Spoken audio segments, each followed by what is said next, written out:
Assalamualaikum warahmatullahi wabarakatuh. Kembali lagi kawan di Legenda Catur Dunia. Masih dari video Grand Swiss 2023 babak 9. Nah, sekarang giliran kategori open yang akan kita otak-atik salah satu gamenya kawan. Sementara ini di babak ke-9 kawan, ada Andriy Stepenko, Hikaru Nakamura, Vidit Santos Gujrati, Fabiano Caruana, Daniil Bogdan, dan ada satu pemain yang bergabung di papan atas, ada Parham Magshodo dengan perolehan poin yang sama kawan, 6,5 poin, memuncaki turnamen ini yang masih menyisakan 2 game lagi kawan. Sedangkan untuk game yang admin ingin ulas 2 hari ini sebetulnya permainan Alireza Firoza kawan. Tak tahu kenapa Alireza Firoza permainannya tidak terlalu meyakinkan di event kali ini kawan. Dari 9 partai yang sudah dimainkan ini kawan, Alireza Firoza hanya mampu meraih 2 kali kemenangan atas pemain Azerbaijan. Di game kedua atas Rauf Mamedov dan di game keempat atas Nijat Abbasov. Selebihnya banyak remis dan kemarin sempat dikalahkan oleh Sam Sevian kawan pada game ke-8. Kemarin sempat ingin saya ulas game ini, tapi rasanya kok lebih bagus permainannya Andriy Stepenko kemarin. Dan sekarang kita akan ulas permainan Alireza pada game ke-9 menghadapi Grandmaster asal India kawan Arvind Chidambaram. Langsung ke papan analisisnya. Game ini cukup menarik kawan. Sebetulnya Alireza Firoza juga mempunyai kesempatan besar untuk memenangkan game. Tapi lagi-lagi mungkin kurang fokus, dia gagal memenangkan game ini. Sekali lagi, selain uang, event ini juga menyediakan 2 tiket atau 2 spot untuk maju ke kandidat turnamen 2024. Edisi sebelumnya Alireza Firoza ini bermain di kandidat kawan, dan bahkan Magnus Carlsen menjagokan Alireza memenangkan kandidat. Tapi permainannya buruk kawan di kandidat tahun lalu yang akhirnya mengantarkan Ding Liren menghadapi Ian Nepomniachtchi di perebutan kejuaraan dunia tahun lalu kawan, yang akhirnya Ding Liren memenangkan kejuaraan itu. Oke, langsung saja. Di sini Alireza Firoza pegang putih kawan, mengawali dengan pion D4. Dibalas dengan kuda F6, ada pion C4, pion E6, dan kuda C3. Tantang Alireza Firoza menantang permainan Nimzo Indian Defense. Ditolak dengan pion D5 Queen's Gambit ataupun English Opening Agirco Defense sekarang. Apakah pion G3 bisa bermain dengan Catalan nanti kuda F3 terlebih dahulu kawan? Alireza memilih variasi pertukaran dari Queen's Gambit Decline, pion C pukul pion D5. Kuda yang ambil balik pion D5 mempersilahkan pion E4 kawan, tentu saja pion E4 jalur utamanya. Pertukaran terjadi sekali lagi di petak C3, kemudian dikonter dengan pion C5 oleh hitam. Dan Alireza keluarkan benteng B1. Beberapa pilihan yang lain, kuda ini keluar ke petak F3 terlebih dahulu.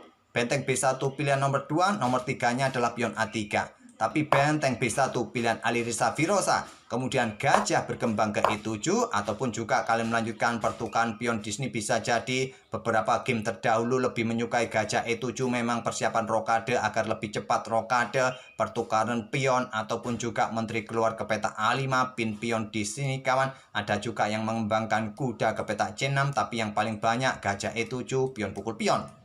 Gajah E7 agar rokadenya lebih cepat.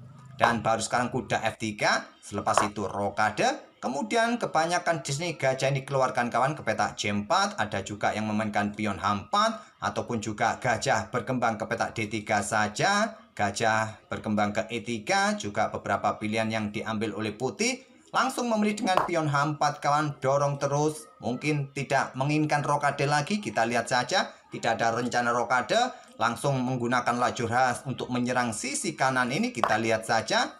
Pion C pukul pion D4 lanjut hitam. Pion C ambil balik pion D4, kemudian pion B6, keluarkan gajah terang nanti di diagonal terang panjang.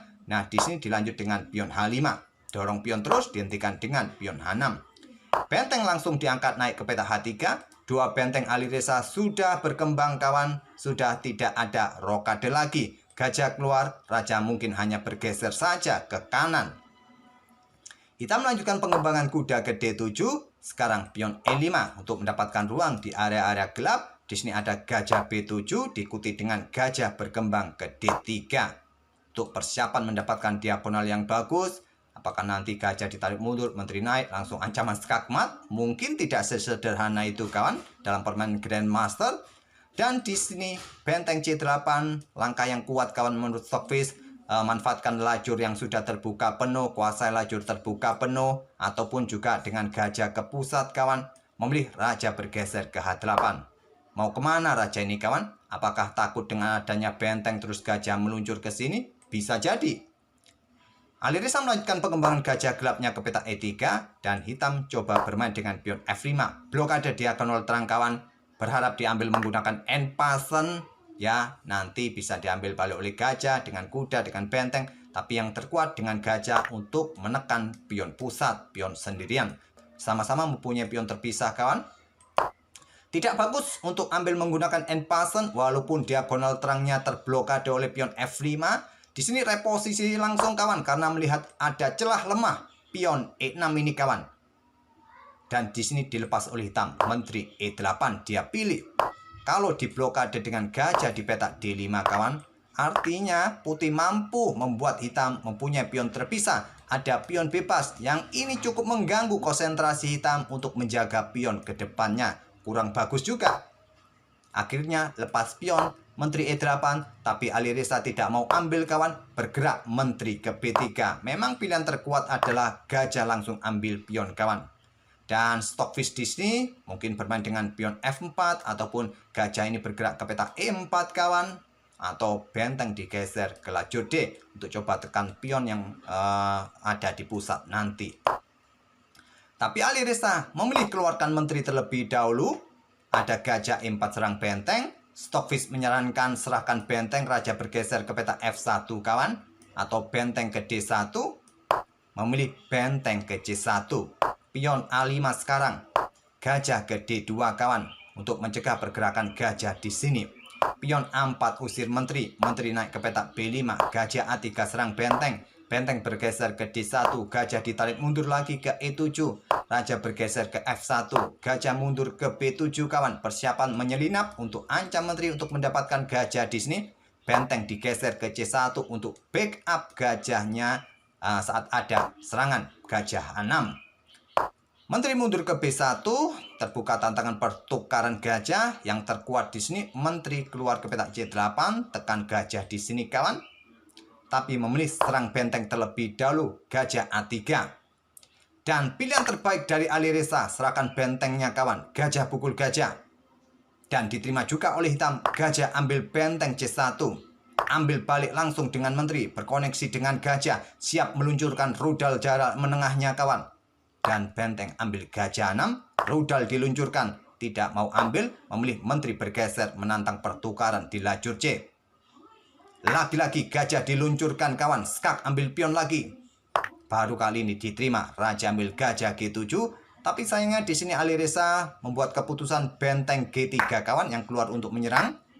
Menteri langsung keluar menyerang untuk menghindari pertukaran menteri juga bagus dipilih oleh putih kawan, saran dari Stockfish.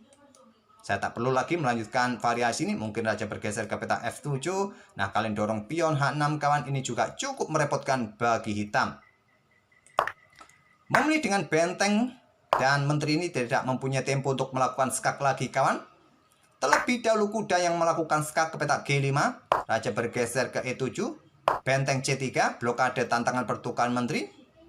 Menteri bergeser ke B7, diikuti menteri A3 skak.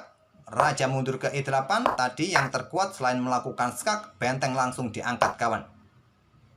Untuk ancam menteri, pin kuda, tapi memilih menteri ke peta A3 terlebih dahulu. Kita sudah di langkah ke-32 kawan, sedangkan kontrol waktu Alireza hanya tersisa 4,5 menit saja. Butuh 8 langkah lagi untuk mendapatkan tambahan kontrol waktu. Hitam sedikit lebih cepat permainannya. Raja mundur ke E8. Nah, di sini Alireza sudah kehilangan kalkulasi yang cermat kawan. Memilih kuda ambil pion E6 untuk dukungan bentengnya nanti. Stockfish tadi menyarankan menteri yang mundur kawan, untuk ancam menteri di sini ataupun melakukan skak di sini kawan. Tapi memilih ambil pion peta E6 dan di sini pilihan terkuatnya adalah benteng digeser untuk menghindari ancaman kuda, memilih dengan pion B5. Discover di sini ada ancaman terhadap kuda. Nah, benteng diangkat langsung ancam menteri kawan ke C7, menteri mundur ke B8. Di sini menteri ke C1 merelakan kuda, pilihan terbaik untuk mendapatkan menteri di peta C8. Hitam terima, benteng ambil kuda, benteng C8 skak, sikat, ambil balik skak. Dan kita temui permainan menteri melawan sepasang benteng plus kuda, dan hitam hanya tersisa 3 pion saja. Memang harapan Alireza bisa bermain dengan pion-pionnya kawan. Apakah mampu mempromosikan salah satu pionnya?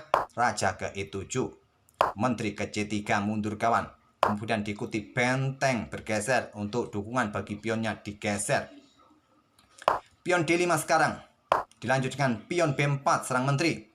Alirisa blunder ternyata. Menteri ke C4 melepaskan pion E5-nya. Yang terkuat bergeser ke petak E3 kawan. Atau petak G3. Yang bagus mungkin ke petak G3. Selain untuk jaga pion ini kawan, juga untuk melakukan counter attack pada ruang-ruang gelap ini bisa jadi. Tapi memilih dengan menteri C4. Pion E5 lepas, ancam kuda. Maksud saya kuda ancam menteri kawan. Menteri ke C5 skak, ancam benteng juga, blokade dengan benteng D6.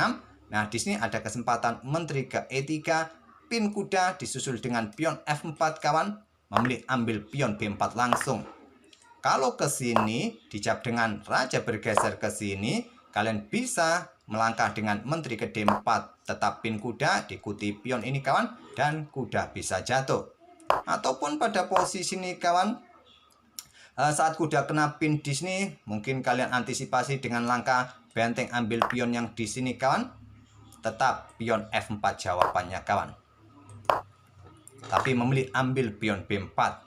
Nah, di sini kuda ke petak D7 yang terkuat. Memilih kuda ke petak F7, menteri H4 skak untuk dukungan pionnya juga. Tapi kontrol pada petak-petak gelap terakhir ini cukup kuat kawan. Ada kuda, ada benteng, sulit mempromosikan pion. Blokade dengan pion F6, menteri ambil pion A4, berharap pada dua pion bebasnya. Benteng D8, coba sikat pion di sini kawan. Menteri B4 skak, raja mundur ke E8, menteri ke C3, ancam benteng. Benteng ditumpuk, pion sudah tidak bisa diselamatkan lagi kawan. Giliran pion A4 didorong Alireza, benteng ambil pion D5, pion A5 kawan. Benteng D1 skak, raja naik. Benteng mundur kembali untuk perkuat baris ke-6-nya dari ancaman pion di sisi kanan dan di sisi kiri. Pion G3 sekarang. Raja naik ke E7. Menteri F3 ancam pion kawan. Raja F6 lindungi pionnya. Ikuti menteri C3 skak. Raja ke E7. Nah, di sini kawan, raja ke F1 yang terkuat memilih menteri ke petak B2. Nah, di sini hitam punya kesempatan untuk menang. Apa langkah kemenangannya kawan? Ada dua. Mundur ke petak F8 raja atau korban pion di sini untuk memecah struktur pion putih agar tidak bisa dikoneksikan, bertumpuk di lajur F dan terpisah di lajur H. Tapi memilih dengan benteng E6 skak. Kalau kalian mencoba melakukan skak di sini kawan, putih bisa menang kawan. Apakah kalian mampu untuk mengejar dua pion di sisi-sisi ini kawan? Sisi kiri, sisi kanan? Sulit kawan. Kembali lagi ke langkah aslinya. Benteng E6 pilihan hitam skak. Raja mundur ke F1. Benteng D digeser naik untuk menjaga perkuat baris ke-6-nya. Dan sulit lagi pion-pion didorong. Sudah tidak mungkin kawan. Raja naik ke G2. Yang terkuat tadi menteri ini bergerak ke petak B4. Pin benteng.